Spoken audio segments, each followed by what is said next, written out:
pada kawasan semenanjung Crimea, yang saat ini menjadi bagian dari Rusia, tersimpan luka yang mendalam bagi ingatan orang-orang Tatar yang menetap di kawasan ini. Mereka selalu mengenang dengan hati berat terkait sejarah kelam berupa deportasi tragis yang terjadi pada tahun 1944. Saat itu, pemerintahan Uni Soviet di bawah kekuasaan Joseph Stalin memaksa orang-orang Tatar untuk meninggalkan tanah kelahiran mereka, di mana kemudian hampir setengah dari populasi orang Tatar yang berjumlah sekitar 200.000 orang dari berbagai usia dan jenis kelamin diangkut dengan menggunakan mobil ternak menuju wilayah pegunungan Ural dan Siberia. Migrasi ini tidak hanya menjadi pemaksaan fisik, tetapi juga sebuah tragedi pembersihan etnis yang merenggut kesejahteraan dan identitas orang-orang Tatar, di mana mereka dituding dengan tuduhan palsu telah berkolaborasi dengan Nazi Jerman. Ini menjadi sebuah episode gelap yang tidak terlupakan dalam sejarah masyarakat Tatar, yang menciptakan luka mendalam yang tersisa hingga hari ini. Kendati demikian, dalam 2 dekade terakhir, masyarakat Tatar bersama dengan anak cucu mereka akhirnya kembali dari pengasingan menuju tanah kelahiran mereka. Hanya saja, meski kembalinya mereka ke tanah kelahiran merupakan langkah yang positif, tetapi trauma sejarah yang mereka alami masih membayangi kehidupan mereka. Karena itu, orang-orang Tatar enggan untuk berada di wilayah kendali Moskow.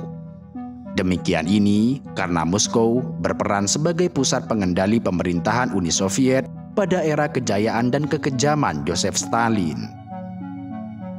Kenangan akan peristiwa deportasi serta ketidakadilan yang mereka alami di bawah pemerintahan Moskow menjadi bayangan gelap yang sulit dihapuskan.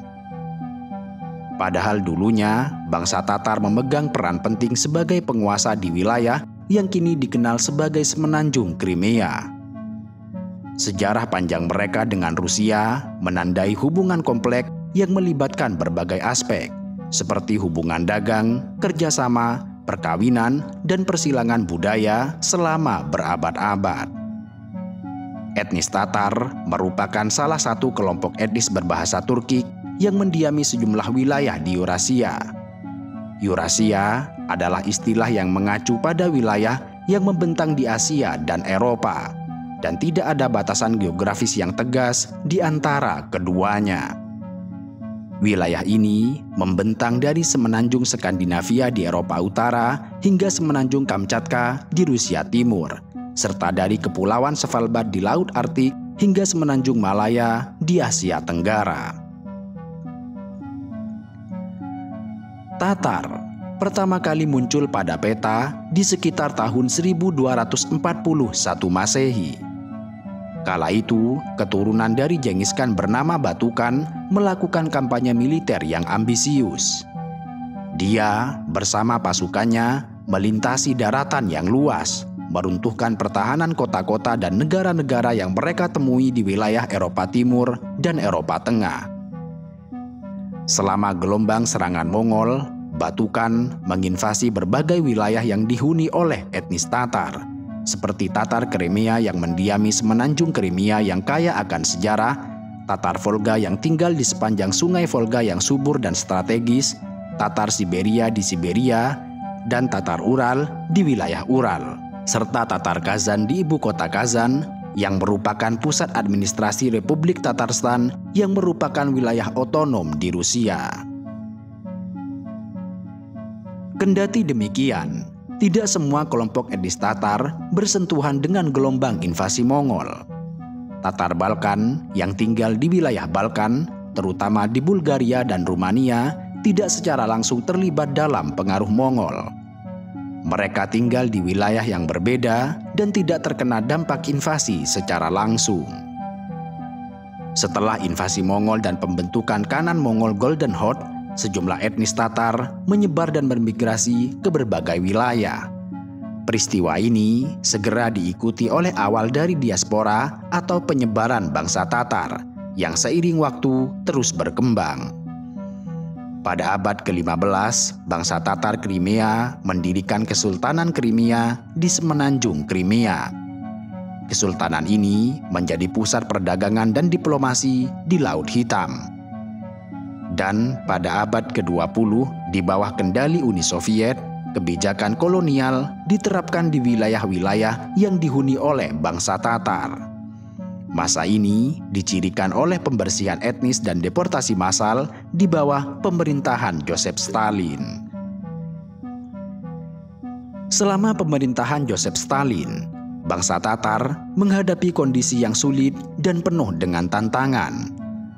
Periode ini terutama pada tahun 1920-an hingga 1950-an yang ditandai oleh kebijakan-kebijakan represif yang memengaruhi etnis Tatar. Tokoh-tokoh politik, budayawan, dan intelektual Tatar menjadi target pembersihan. Selain itu, terjadi deportasi massal terhadap etnis Tatar ke wilayah-wilayah terpencil di Uni Soviet. Kebijakan linguistik juga diterapkan oleh pemerintahan Stalin, termasuk pencabutan hak untuk menggunakan bahasa Tatar dalam administrasi publik serta pendidikan. Setelah runtuhnya Uni Soviet pada tahun 1991, beberapa negara yang sebelumnya menjadi bagian dari Uni Soviet meraih kemerdekaan, termasuk Tatarstan di Federasi Rusia. Tatarstan kemudian memperoleh status otonomi yang lebih besar sesuai dengan konstitusi Rusia. Meskipun tetap menjadi bagian dari Federasi Rusia, Tatarstan dapat mengatur kebijakan sendiri dalam bidang bahasa, budaya, serta pendidikan. Kazan, yang merupakan ibu kota Tatarstan, berkembang menjadi pusat budaya dan ekonomi yang signifikan di wilayah tersebut. Saat ini, bangsa Tatar diperkirakan berjumlah sekitar 10 juta jiwa, di mana sekitar separuh dari populasi tersebut atau sekitar 5 juta orang bermukim di Rusia. Di samping Rusia, komunitas Tatar dapat ditemui di berbagai negara seperti Kazakhstan, Turki, Ukraina, Amerika Serikat, Kirgistan, Cina, dan lain sebagainya.